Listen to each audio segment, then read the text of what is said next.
Beach FM, locals talking to locals. Paekakariki Community Board News with our Ward Councillor, Janet Holborow, also our Deputy Mayor. Good morning, Janet. Good morning, Nigel. Welcome back to 2018. Does it feel like 2018? The first month's gone already. It does. We've kick-started the year on the community board with a meeting about what we plan to do this year, what's important at the moment, and it's going to be a big year. So what's on your agenda for it? Well, the long-term plan is, of course, a big looming piece of work. And the main thing we've got going into that is, of course, the seawall and the revised timelines around that. So that's something that we've been discussing with the community.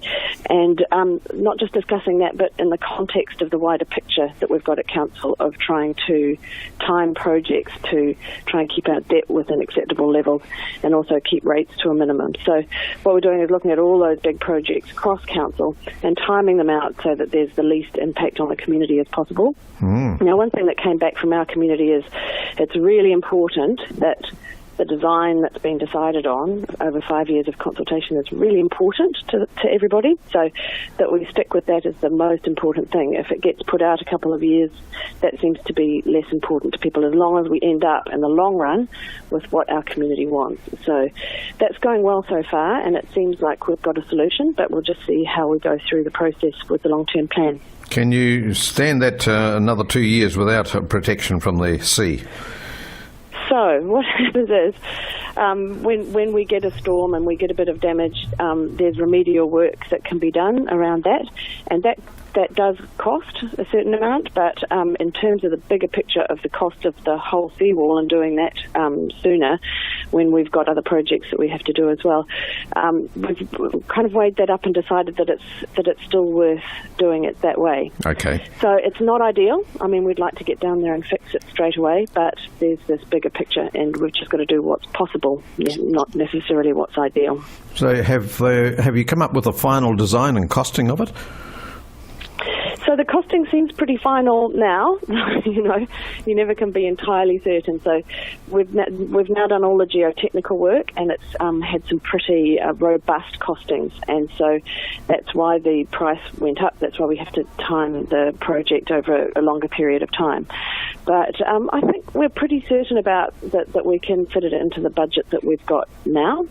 But, you just never know for absolute certain. What we know we have is a resource consent from the Regional Council, and we have a design that the community is happy with. So we've got that much.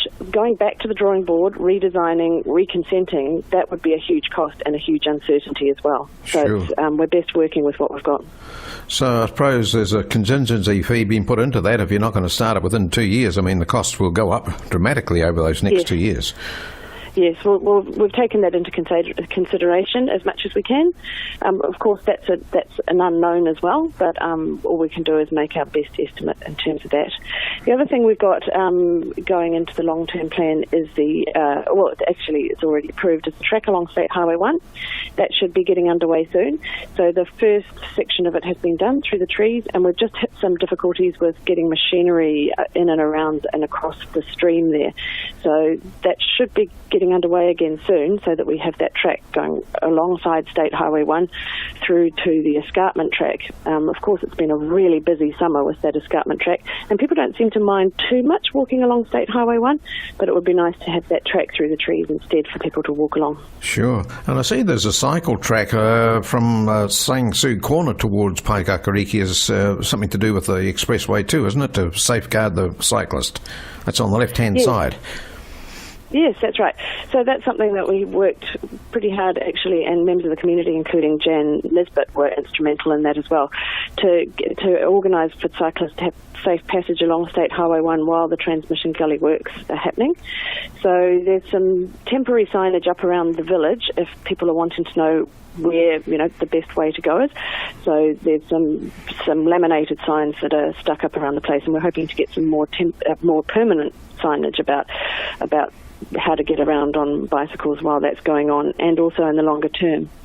Ideally, we would like the cycleway that goes through the Te Ara o Whararoa that goes through Queen Elizabeth Park to be extended southwards so that there's a dedicated cycleway right through to the village, but there's some difficulty with finding where that should go, particularly at the southern end. So that's a work in progress as well, and something that's on our bit of a wish list.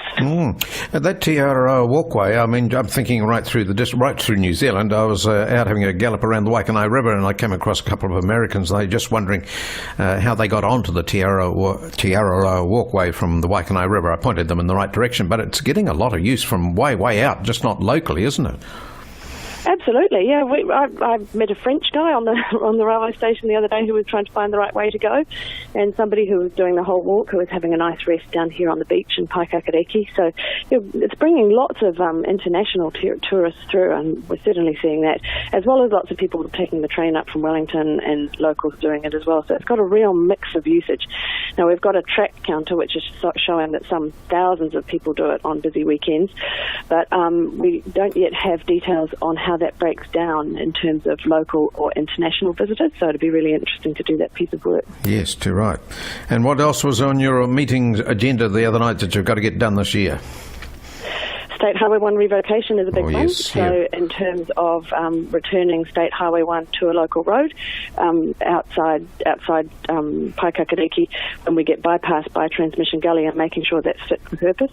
We might be able to revisit the idea of traffic lights on our intersection, though whether they'll be necessary with the reduced usage of State Highway 1 remains to be seen. But in terms of the whole of that revocation, we've got an opportunity now to have our road right through the district, the old State Highway 1, to be fixed so it's fit for purpose, funded by NZTA. So the more we can have a robust kind of set of what we want from that road, the better at the moment, so that we don't end up footing the bill later on, because once it becomes a local road, it becomes council responsibility and ratepayer funded. So we've got to make sure we make the most of that opportunity, not just here in Paekakariki, but right through the district.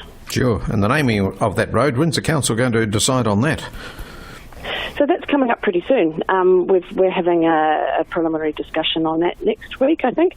In Paekakariki, the iwi and historian recommended name Huramutu was actually preferred by the community, so that's what Paekakariki has recommended. So that's from Paekakariki to roundabout Mackay's Crossing. Okay. And you've got some street lighting going to be upgraded. February, I think it begins, doesn't it? And going through to March. Yep, that's happening as well.